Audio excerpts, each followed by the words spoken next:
Michael Harrison stood frozen in the doorway of the upscale Manhattan grocery store, his briefcase slipping from his fingers and hitting the marble floor with a sharp crack. The world around him blurred into meaningless noise as his eyes locked onto a scene that shouldn't exist. Across the produce section, bathing in the warm afternoon light streaming through the floor-to-ceiling windows, stood Emma.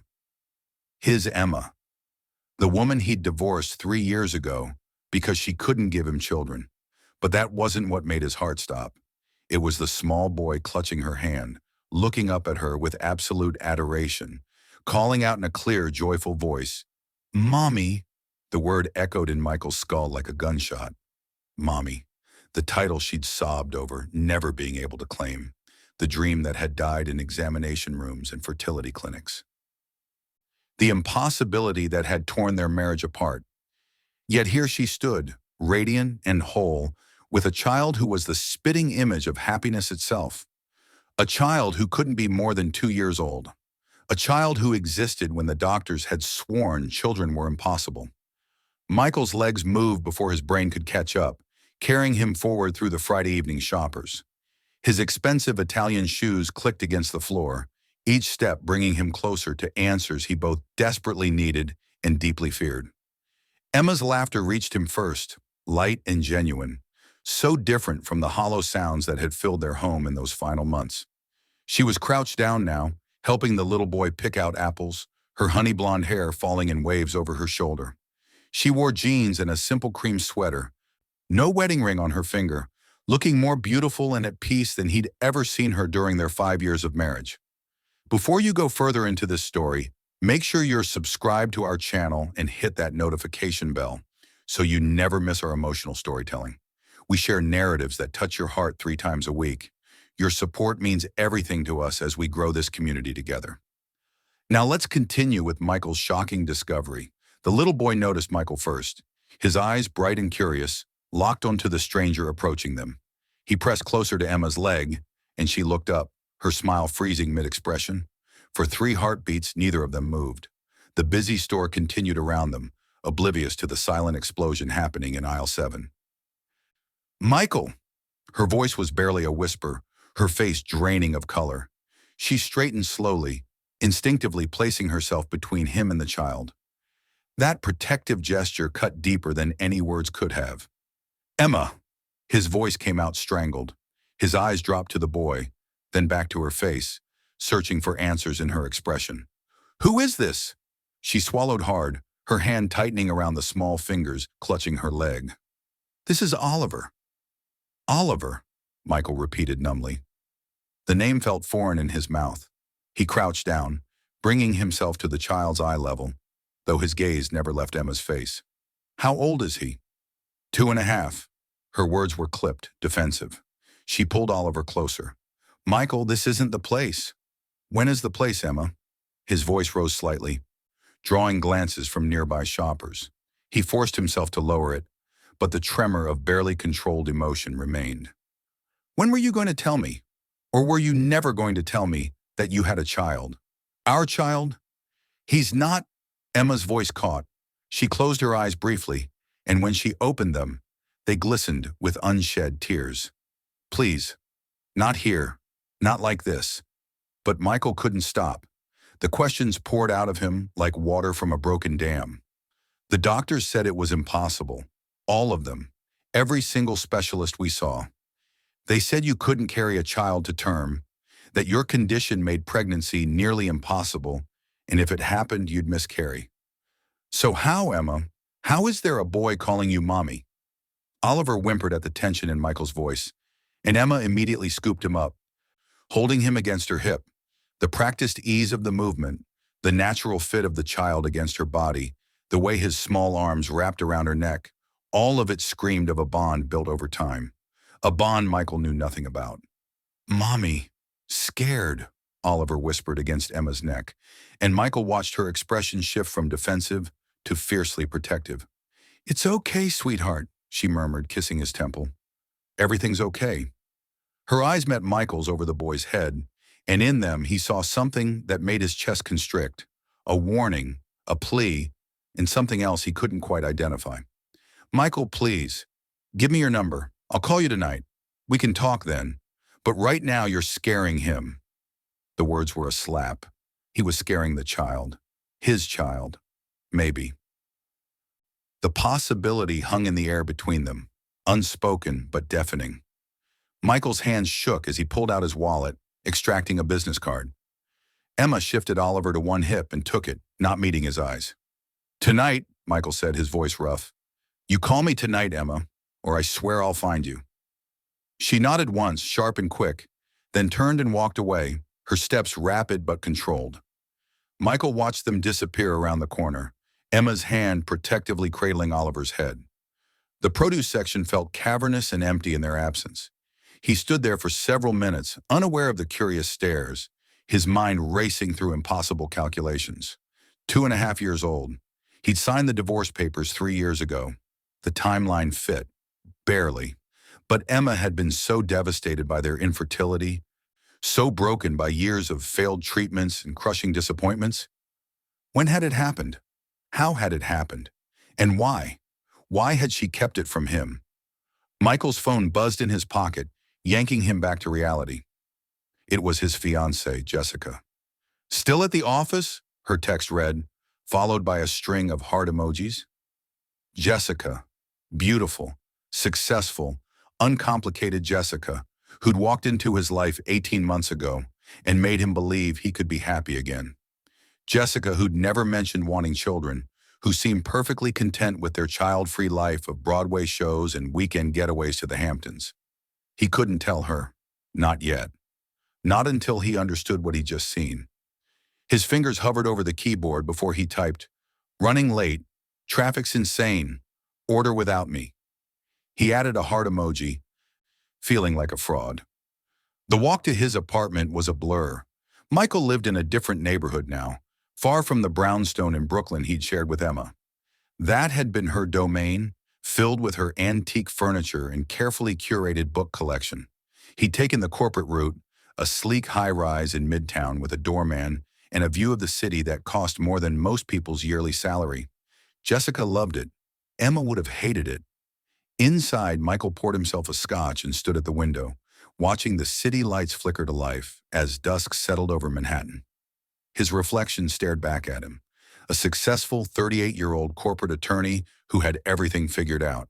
Except nothing was figured out. Nothing made sense. His mind drifted back to their marriage, to the moment everything had started to fracture. Emma had been 29 when they decided to start trying for a family. He'd been 33, riding high on a promotion to senior partner. They'd been so certain it would be easy. Young, healthy, in love. But month after month brought disappointment. Then came the tests, the diagnoses that got progressively worse, the treatments that failed, the hope that died a little more with each negative pregnancy test. The final specialist, Dr. Richardson at Mount Sinai, had been brutally honest. Mrs. Harrison, your uterine scarring and hormonal imbalances make natural conception nearly impossible. Even with IVF, your chances are less than 5%, and carrying to term would be extremely high risk. Emma had sat there perfectly still as the doctor delivered the death sentence to her dreams. Michael had tried to be supportive, suggesting adoption, surrogacy, even a child-free life. But Emma had pulled away from him, retreating into a grief so profound he couldn't reach her. 6 months later, he'd served her with divorce papers. He told himself it was mercy, that she needed to be free to heal without his presence, as a constant reminder of what she couldn't have. But if he was honest, truly honest, it had been his own inability to watch her suffer that had driven the decision. He'd failed her. He'd failed them both. Michael's phone rang at exactly 9:37 p.m., the generic ringtone somehow sounding ominous in the quiet apartment. Emma's number, still saved in his contacts after all this time, flashed on the screen. His hand trembled as he answered. "I'm listening," he said, skipping the pleasantries. Emma's exhale crackled through the speaker. "Oliver is asleep. I only have a few minutes before I need to check on him." "Is he mine?" The question exploded out of him, unable to be contained another second. "No." The word was flat, final. "He's not yours, Michael." The relief and devastation hit simultaneously, A 1-2 punch that left him breathless. Then why? Why didn't you tell me you'd adopted, after everything we went through? I didn't adopt him. Emma's voice was quiet but steady. I gave birth to him.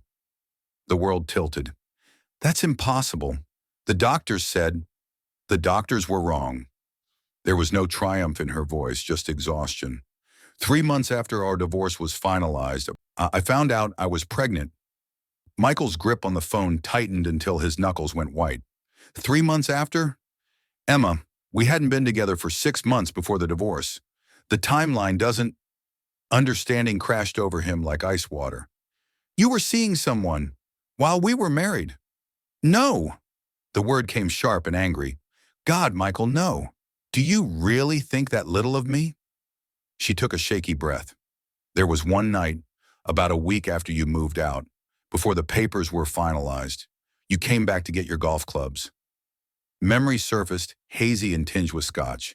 He'd shown up unannounced, found Emma crying in their bedroom. They'd talked for hours, both of them raw and grieving. The conversation had turned to good memories. To the people they'd been before, infertility had poisoned everything. And then, somehow talking had become touching, touching had become kissing, and before either of them could think about what they were doing, they'd ended up tangled in sheets that still smelled like both of them. He'd left before dawn, and they'd never spoken of it again. That was one time, Michael whispered. One time, Emma, after years of trying. One time works? Apparently. Her laugh was bitter. I didn't even know for 2 months. I thought I was sick. The nausea, the exhaustion. When I finally took a test, just to rule it out, and it was positive, I thought it was broken. I took 6 more, all positive. Michael sank onto his couch, his legs unable to support him anymore. And you never thought to tell me? Tell you what exactly? Emma's voice rose. That the universe had played the cruelest possible joke? That I was pregnant right after you left me because I couldn't get pregnant? Tell you so you could think I'd trapped you? So you could resent both me and the baby? That's not fair. Nothing about this is fair, Michael. She was crying now. He could hear it in her voice. You left me. You gave up on us. And then I found out I was carrying your child, and I was terrified. Dr. Richardson said I'd never make it past the first trimester. She wanted me to terminate, said the risk to my health was too high. But I couldn't. After everything we'd been through, all the loss, I couldn't let go of this miracle. So you went through it alone. The magnitude of what she'd endured hit him. The whole pregnancy, the birth, everything, alone. I had my sister. Emma's voice was barely audible, and a new doctor who actually believed in me. It wasn't easy. I was on bed rest for the last 4 months. Oliver came 6 weeks early, but he was healthy, perfect, and he was mine. Ours, Michael corrected, his voice hoarse. He's ours, Emma. Silence stretched between them, thick with 3 years of unspoken truths. When Emma spoke again, her words were careful, measured. The birth certificate lists me as the only parent. You signed away your rights when you signed the divorce papers. That's not legally binding if I didn't know about the pregnancy. Are you threatening me? Ice entered her tone. Because if you think you're going to swoop in now, after I've done everything alone, and try to take my son, our son, Michael stood, pacing. DNA will prove he's mine. And what then? Emma's voice broke. You'll what? Demand custody? Visitation? Introduce him to your new girlfriend? Because yes, Michael, I know about Jessica Hartman. Society pages love a power couple. Does she know you have a son? The question landed like a physical blow. No, of course not. Emma's laugh was hollow. Just like you didn't know. It seems we both became very good at keeping secrets. That's not the same thing. You chose not to tell me. I didn't know there was anything to tell. Michael ran his hand through his hair, frustration boiling over. What did you expect me to do, Emma? Pine away forever? You made it clear you didn't want anything from me. I made it clear? Her voice rose to a near shout before she caught herself, lowering it again. You're the one who walked away. You gave up. On me, on us, on everything we'd built together. Because watching you suffer was killing me. The admission exploded out of him, years of guilt compressed into one raw sentence. Every negative test broke you a little more. Every doctor's appointment dimmed the light in your eyes. I loved you too much to keep being the cause of your pain. So your solution was to become the cause of a different pain? Emma's words were quiet now, almost gentle, which somehow made them cut deeper. Michael, leaving me didn't end my suffering. It multiplied it. I didn't just lose the possibility of children. I lost you. I lost everything. Silence fell between them again. Michael could hear faint traffic sounds through Emma's phone, the distant wail of sirens that was the constant soundtrack of the city. I need to see him, Michael finally said. Really see him. Talk to him. Not in a grocery store. Please, Emma. I don't know. He's my son. Whatever happened between us, whatever mistakes we made, that's not his fault. He deserves to know his father. He's 2 years old, Michael. He doesn't know what a father is. His world is complete. He's happy, secure, loved. What you're asking me to do is risk all of that. I'm not asking you to risk anything. I'm asking you to let me be part of his life, part of both your lives. The words came out before Michael could stop them, and he realized with startling clarity that he meant them. Not just Oliver, Emma too. The woman he'd never stopped loving, even when he'd convinced himself he had. You're engaged. Emma's words were flat. To a woman who probably doesn't want children, based on every interview I've read about her thriving child-free lifestyle. How exactly do you plan to explain Oliver? I'll tell her the truth, which is, Michael closed his eyes, that I made the biggest mistake of my life when I let you go, and that I have a son I didn't know existed. And the part where you're going to break off your engagement to come chase after your ex-wife and the baby she hid from you? Emma's voice was sharp, defensive. Don't make this some romantic gesture, Michael. This isn't a movie. This is real life, with real consequences. I know that. He opened his eyes, staring at his reflection in the dark window. Meet me tomorrow, somewhere neutral. Bring Oliver. Let me spend time with him. No pressure, no drama. Just let me get to know my son. The pause stretched so long, Michael thought she'd hung up. Finally, Emma spoke. Central Park, the Alice in Wonderland statue, 10 a.m. 30 minutes, Michael. That's all I'm promising. Thank you. The words felt inadequate for what she was giving him. Don't thank me yet. You don't know what you're signing up for. 2-year-olds are exhausting, demanding, and they don't care about your schedule or your feelings. If you're not ready to commit to this fully, to really be present, then don't come tomorrow. I'll be there. Michael's voice was firm. I promise. After Emma hung up, Michael stood at the window for another hour, watching the city breathe below him. His phone buzzed twice with texts from Jessica, but he couldn't bring himself to read them. Everything he thought he'd known about his life had been rewritten in the span of a few hours. He was a father. He had a son named Oliver with Emma's eyes and probably his stubborn chin. A son who'd lived 2.5 years without knowing his father existed. Sleep was impossible. Michael spent the night researching co-parenting arrangements, custody agreements, child development milestones for 2-year-olds. He watched videos on how to talk to toddlers, what toys were appropriate for their age, how to build trust with a young child. Dawn found him exhausted but wired, his mind spinning with possibilities and fears. Jessica called at 7 a.m., her voice bright and cheerful. Good morning, stranger. You never came home last night. Should I be worried? Michael's stomach twisted. I stayed at the office, lost track of time on a case. A case? Skepticism colored her tone. On a Friday night. Right.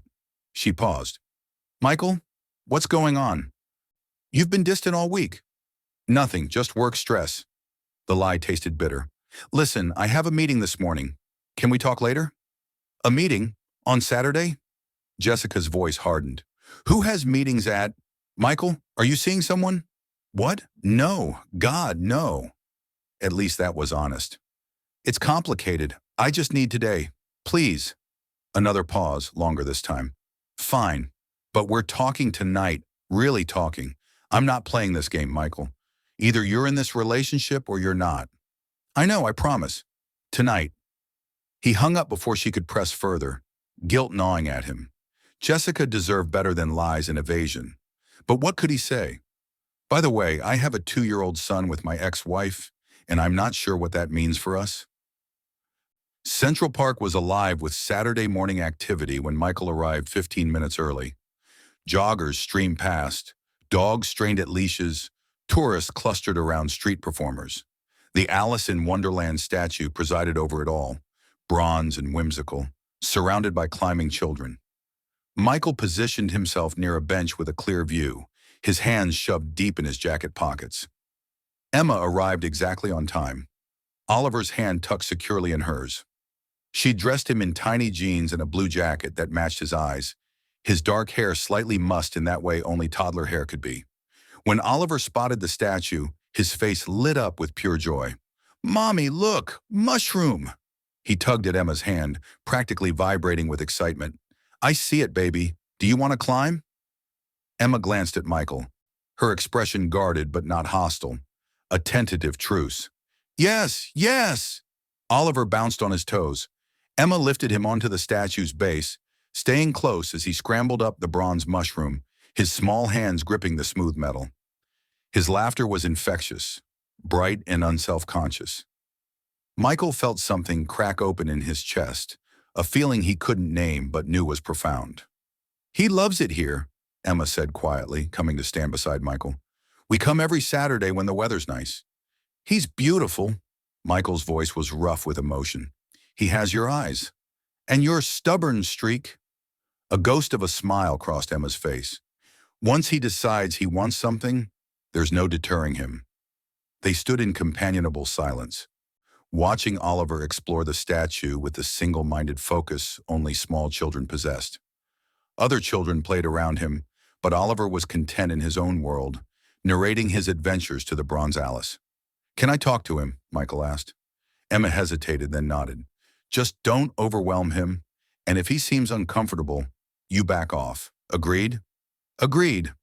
Michael approached the statue slowly, crouching down to Oliver's level as the boy slid down the mushroom. "Hi there. You're a great climber." Oliver regarded him with solemn curiosity, one hand still gripping the bronze. "I'm too."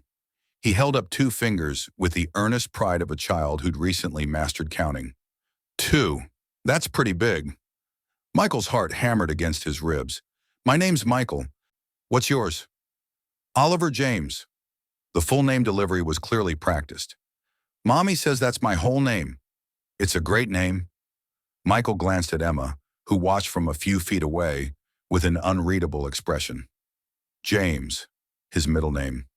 Something twisted in his chest. "Do you like the park?" Oliver nodded enthusiastically. "We see ducks and squirrels. Mommy brings bread, but the sign says don't feed ducks, so we just look." He pronounced it squirwills and dwed, his toddler speech impossibly endearing. "Just looking is good." Michael felt completely out of his depth, but pressed on. "What else do you like to do?" "Books." Oliver's face brightened. "Mommy reads stories, lots and lots, and I have trucks, red ones and blue ones." He spread his arms wide to demonstrate the magnitude of his truck collection. "Trucks are cool." Michael had no idea what he was doing, but Oliver seemed pleased with the response. "You know Mommy?" Oliver asked suddenly, his head tilting with a child's directness. Michael's throat tightened. "Yes, I know Mommy. We were friends a long time ago." "Oh." Oliver seemed to accept this explanation without question, the uncomplicated logic of a 2-year-old. "You want to see the turtle pond?" "Oliver, sweetie, I'm not sure." Emma started, but Michael spoke over her. "I'd love to see the turtle pond." And so they walked, an odd trio, through the winding paths of Central Park. Oliver chattered constantly, pointing out everything from pigeons to interesting rocks, requiring acknowledgement of each discovery. Emma remained quiet but watchful, her body language gradually relaxing as Michael proved he could handle basic conversation with a toddler without causing any meltdowns. At the turtle pond, Oliver pressed his face against the railing, narrating the activities of turtles that may or may not have actually been there. Michael stood beside him, close enough to catch him if he leaned too far, far enough to not crowd him. "He's incredible," Michael said softly to Emma. "You did an amazing job." "We did it together," Emma replied, then seemed to catch herself. "I mean, my sister helped a lot, And my mom before she passed. Her voice caught slightly on the last part. Michael's head snapped toward her. Your mom died? When? Last year, heart attack. It was sudden. Emma's gaze remained on Oliver. She got to meet him at least. She loved him so much. Emma, I'm so sorry. I didn't know. More guilt piled onto Michael's shoulders. He'd cut ties completely after the divorce, unfriending, unsubscribing, removing himself from her life so thoroughly that major events passed without his knowledge. Why would you? There was no bitterness in her tone, just statement of fact. We weren't in each other's lives anymore. But we should have been. The words burst out. God, Emma, even if we couldn't be married, I should have been there. You shouldn't have gone through losing your mom alone. I had Oliver and Sarah. I wasn't alone. She finally looked at him. But yes, it was hard. Everything's been hard. Let me help now, please. Michael turned to face her fully. I know I can't change the past. I can't give you back those 3 years. But I can be here now. For both of you. Mommy, Mommy, Turtle. Oliver's excited shout interrupted them. He was jumping up and down, pointing at something in the water. Emma moved to him automatically, Michael following, and for a moment they stood there as an accidental family, watching a turtle sun itself on a rock while a 2-year-old narrated its every movement. The 30 minutes Emma had promised stretched to 2 hours. They got ice cream, which Oliver wore more than 8, creating a sticky disaster that had Emma digging through her enormous mom purse for wipes. They played on the playground, Michael learning the protocol of helping a toddler navigate a slide. They sat on a blanket in the grass, while Oliver built elaborate structures with sticks and rocks, explaining the complex logic of his construction in a stream of consciousness monologue. And through it all, Michael felt something shift inside him. This was his son, this funny, bright, affectionate little person who looked at the world with wonder and delight, who called Emma Mommy with such trust and love, who was starting to warm to Michael, letting him help with the stick castle, even offering him a precious rock to contribute. When Oliver finally started to flag, yawning and rubbing his eyes, Emma announced it was time to go home. But I'm not tired, Oliver protested, even as he swayed slightly on his feet. I know, baby, but it's lunchtime and then nap time. Emma started gathering their things. Can I see you both again? Michael asked, trying to keep the desperation out of his voice. Tomorrow, maybe? Oliver perked up. Tomorrow. Michael, come tomorrow. Emma shot Michael a look that was equal parts exasperated and something else, something almost hopeful. Oliver, sweetie, Michael might be busy. I'm not busy, Michael interrupted. Never too busy for this, for you both. Oliver grabbed Michael's hand with his sticky one, looking up at him with Emma's eyes. Promise? Michael crouched down, meeting the child at eye level. I promise. I'll come back tomorrow if your mommy says it's okay. Please, Mommy. Oliver turned his considerable charm on Emma, and Michael watched her resolve crumble. Okay, tomorrow. Same time, same place. She looked at Michael over Oliver's head. But we need to talk, really talk, about what this means, about what you want. Whatever it takes, Michael said. I mean that, Emma. Whatever it takes to be part of his life. To make up for lost time. They parted ways at the park entrance, Oliver waving enthusiastically at Michael until they disappeared around a corner. Michael stood there for several minutes, his hand still tingling from where Oliver had held it, his mind reeling from the seismic shift in his reality. He needed to tell Jessica. The thought made his stomach clench, but there was no avoiding it. She deserved the truth, deserved to make her own choice about whether this new complication was something she could accept. Jessica was waiting at his apartment when he got back, her overnight bag by the door, her expression stony. Want to explain where you've really been? Michael took a deep breath. Can we sit down? Just tell me. I have a son. The words felt surreal coming out of his mouth. A 2-year-old son named Oliver with my ex-wife Emma.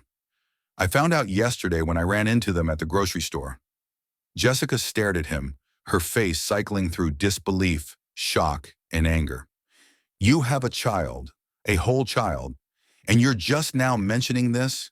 I didn't know. Emma never told me she was pregnant. Michael explained the whole story, watching Jessica's expression grow progressively colder. When he finished, she laughed, a harsh sound. So let me get this straight. Your supposedly infertile ex-wife got pregnant right after your divorce, hid the child from you for almost 3 years, and now you've suddenly discovered you're a father? And what? You want to play happy family with them? It's not about playing. Don't. Jessica held up her hand. Don't you dare tell me this isn't about her. I've seen you look at her pictures, Michael. Yes, I know you still have them. I've watched you zone out when someone mentions her name. You never got over her. Jessica, no. You know what the real kicker is? I would have understood if you told me yesterday. If you'd come home and said, hey, this insane thing happened, I need to process this. But instead, you lied to me. You went and spent the morning with them without even a text to let me know what was going on. She grabbed her bag. I'm not going to compete with your ex-wife in the miracle baby. I'm worth more than that. You're right. The words stopped her at the door. You are worth more than that. You deserve someone who can give you their whole heart, and I can't. I thought I could. I really did. But the truth is, I never stopped loving Emma. And now there's Oliver. And I can't walk away from either of them. Jessica's eyes glistened with tears. I hope she knows what she has, what she's always had. She opened the door, then paused. For what it's worth, I hope it works out. I really do. You deserve to be happy, Michael, even if it's not with me. After she left, Michael sank onto his couch, emotionally wrung out. His phone buzzed. A text from Emma. A photo. Oliver asleep in his bed, clutching a worn stuffed elephant, his face peaceful and innocent. The caption read, he asked about you during his bath. Wanted to know if you were real or if he dreamed you. Michael's vision blurred. He typed back, very real, and I'm not going anywhere. 3 dots appeared, disappeared, appeared again. Finally, good, because I'm terrified. Me too, Michael admitted, but we'll figure it out. Together. Over the next few weeks, Michael rebuilt his life around Emma and Oliver. Sunday mornings became standing play dates at the park. He learned Oliver's routines, his likes and dislikes, his fears and joys.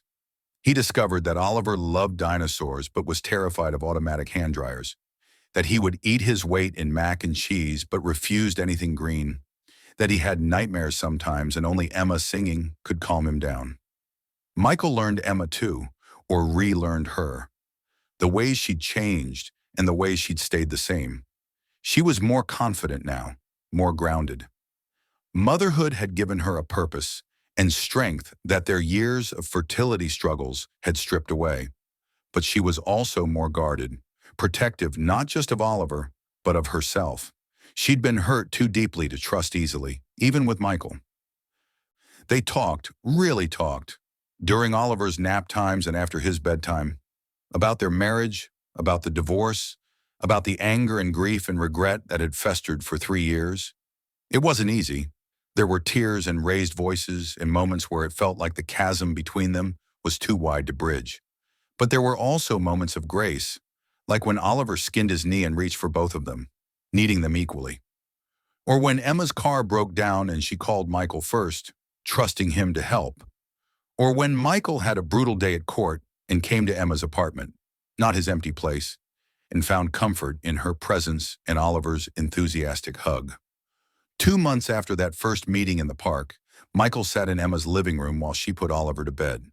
It was a small apartment, cozy and filled with books and toys, so different from his sterile high-rise. He could hear Emma reading Where the Wild Things Are, her voice doing all the character voices that made Oliver giggle. This was home, he realized, not the expensive furniture or the city views. This warmth and life and love. Emma emerged from the bedroom, pulling the door partly closed. She looked exhausted, beautiful, and entirely perfect to Michael's eyes. He wants you to tuck him in too, she said softly. Michael's heart squeezed. Really? He asked specifically, says his castle can't sleep without both of us checking the towers for dragons. Michael followed Emma back into the small bedroom, decorated with stars on the ceiling and posters of trucks and dinosaurs. Oliver lay in his toddler bed, clutching his elephant, his eyes already drooping. Michael, dragons! Oliver's voice was sleepy but insistent. I'm on it, buddy. Michael crouched by the bed, making a show of looking around. No dragons here. I checked all the towers. You're safe. Good. Oliver yawned. Love you, Mommy. Love you, Michael. The words froze both adults. Emma's hand flew to her mouth. Michael felt tears prick his eyes. It was the first time Oliver had said those words to him. 3 simple words that carried the weight of the world. Love you too, Oliver. Michael managed, his voice thick. So much. He kissed Oliver's forehead, inhaling the sweet smell of baby shampoo and innocence, then left before his emotions could overwhelm him. Emma followed him out, closing the door gently behind her. In the living room, they stood facing each other, the air between them charged with everything unsaid. Michael, Emma started. I love you, Michael interrupted. I never stopped. I tried. God knows I tried. But seeing you again, being with you and Oliver, it just made me realize that I've been half alive for 3 years. You're it for me, Emma. You always were. Michael, it's not that simple. But her eyes betrayed her, shining with hope she was trying to suppress. Why not? Why can't it be? We were happy once, before the infertility consumed us. We loved each other. We built a life together.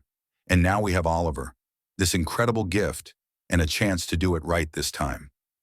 Because I can't go through losing you again. Emma's voice broke. I can't, Michael. It nearly destroyed me the first time. And Oliver, he's already so attached to you. If this doesn't work, if you decide this is too much, I'm not going anywhere. Michael closed the distance between them, taking her hands in his. Emma, I've spent 3 years running from the biggest mistake of my life. I'm done running. I want this. I want us. You, me, and Oliver. A family. The one we were always meant to be. You can't just walk back into my life and expect everything to be perfect. But she didn't pull away from him. I don't expect perfect. I expect messy and complicated and hard. But I also expect love and laughter and a little boy who thinks I hung the moon. I expect late nights and early mornings and fighting over whose turn it is to change diapers. I expect everything, Emma. All of it. With you. Emma was crying now, tears streaming down her face. I'm scared. Me too. Michael brushed her tears away with his thumb. But let's be scared together. Let's figure this out together. Let's be a family. We already are, Emma whispered. We have been since the moment Oliver called you by name. Since the moment he chose to love you. I just didn't want to admit it. Michael kissed her then, soft and careful, like a promise. Emma melted into him, her arms wrapping around his neck, and it felt like coming home after a long, painful journey. When they broke apart, both were crying, laughing, holding on to each other like lifelines. So what now? Emma asked. Now we take it one day at a time. I get to be Oliver's dad officially. You and I figure out us. We move forward, not back. Michael rested his forehead against hers. I'm all in, Emma. Whatever you need. However long it takes. I need you to mean that. Not just today, but every day. When Oliver throws tantrums in the grocery store, when he's up sick all night, when being a parent is exhausting and thankless and hard. I mean it, Michael's voice was firm. Every day, good and bad, all of it. Emma searched his face, looking for any hint of doubt. Finding none, she finally allowed herself to smile. Really smile. Okay then, let's be a family. 6 months later, Michael moved into Emma's apartment, leaving his sterile high-rise behind without a second thought. They started over, properly this time, with couples therapy and honest conversations and a commitment to not let problems fester. It wasn't always easy. Michael had to learn to be a parent, not just a fun playmate. Emma had to learn to trust him again, to let him in past the walls she'd built. They fought about parenting styles and finances and whose family to visit for holidays, but they also laughed. They played with Oliver in the park and read him bedtime stories together and held each other through the nightmares of the past. They made new memories, better ones, as a family. Michael was there for Oliver's 3rd birthday, decorating the apartment with dinosaur decorations and watching his son's face light up with pure joy. He was there for the first day of preschool, holding Emma's hand as they both cried, watching their baby walk into the classroom like he owned the place. On a crisp October evening, exactly 1 year after Michael had frozen in that grocery store doorway, he took Emma and Oliver back to Central Park, to the Alice in Wonderland statue where it had all begun to heal. Oliver ran ahead to climb his beloved mushroom, chattering about his day at preschool. Emma and Michael stood together, watching him, Michael's arm around her waist. "A year ago, I thought my life was set," Michael said quietly. "I had a plan, a path, everything figured out. And then I saw you with Oliver, and every plan exploded. Best thing that ever happened to me." "Even with all the complications?" Emma leaned into him. "Especially with all the complications." Michael pulled a small box from his pocket. "Which brings me to this." Emma's breath caught as he opened the box, revealing a simple platinum band with a single diamond. Not like her original engagement ring, which had been ostentatious and expensive. This one was elegant, understated, perfect. "Emma, I don't want to erase our past. It made us who we are. But I want to build our future. You, me, and Oliver. Maybe more kids if we're lucky, maybe not. But together, as a family, officially this time. Will you marry me? Again?" Emma's eyes filled with tears, but she was smiling. "You're really sure? No doubts?" "Oliver, come here, buddy," Michael called. Their son scrambled down from the statue and ran over, all energy and excitement. "Yeah? I'm asking Mommy to marry me. What do you think? Should she say yes?" Oliver's eyes went wide. He looked between them, processing with the seriousness only a 3-year-old could muster. Then his face broke into a huge grin. "Yes, then you live with us forever and ever." "Forever and ever," Michael confirmed, looking at Emma. "If she'll have me." Emma pulled Oliver into a hug, then reached for Michael, bringing all three of them together. "Yes, forever and ever. All of us." Michael slid the ring onto her finger, then lifted Oliver up so he could see it sparkle in the fading autumn light. The little boy oohed appropriately, then squirmed to get down, already distracted by a nearby dog. "I love you," Michael said to Emma, the words carrying the weight of everything they'd lost and found again. "I love you too." Emma kissed him, soft and sweet and full of promise. "Welcome home, Michael." And there in Central Park, surrounded by the Saturday afternoon crowd, with their son playing nearby and their hands intertwined, Michael Harrison finally understood what home really meant. Not a place, but people. Not perfection, but presence. Not the absence of struggle, but the commitment to struggle together. He'd frozen in that grocery store doorway, his world shattering at the sight of an impossible reality. But from that moment of shock and pain had come this, a second chance at the life he'd thought he'd lost. A family, messy and complicated, and absolutely perfect. 3 months later, they stood in a small courthouse, Oliver between them in his tiny suit, and made promises they both intended to keep this time. No big wedding, no elaborate celebration. Just them, Oliver, Emma's sister Sarah, and a judge who smiled at the obviously adoring family before him. When the judge pronounced them husband and wife, Oliver cheered and clapped, and Michael kissed Emma with all the love and gratitude and hope he'd been holding on to for 3 years. They were a family, official and legal, and bound not just by law, but by love earned through pain and rebuilt through perseverance. Oliver tugged on Michael's jacket. "Daddy, can we get ice cream now?" "Daddy." The word still made Michael's throat tight every time. He scooped Oliver up, settling him on his hip, then took Emma's hand with his free one. "Yeah, buddy, we can get ice cream. As a family." And together the three of them walked out into their future, scarred by the past but no longer bound by it, ready for whatever complications and joys lay ahead. Because they'd learned the hardest lesson of all, that love isn't about perfect circumstances or easy paths. It's about showing up every day, even when it's hard, especially when it's hard. Michael had frozen in that doorway, but he'd never freeze again. He'd keep moving forward with Emma by his side and Oliver in his arms, building the life they'd always deserved. Together. Finally, blessedly, together.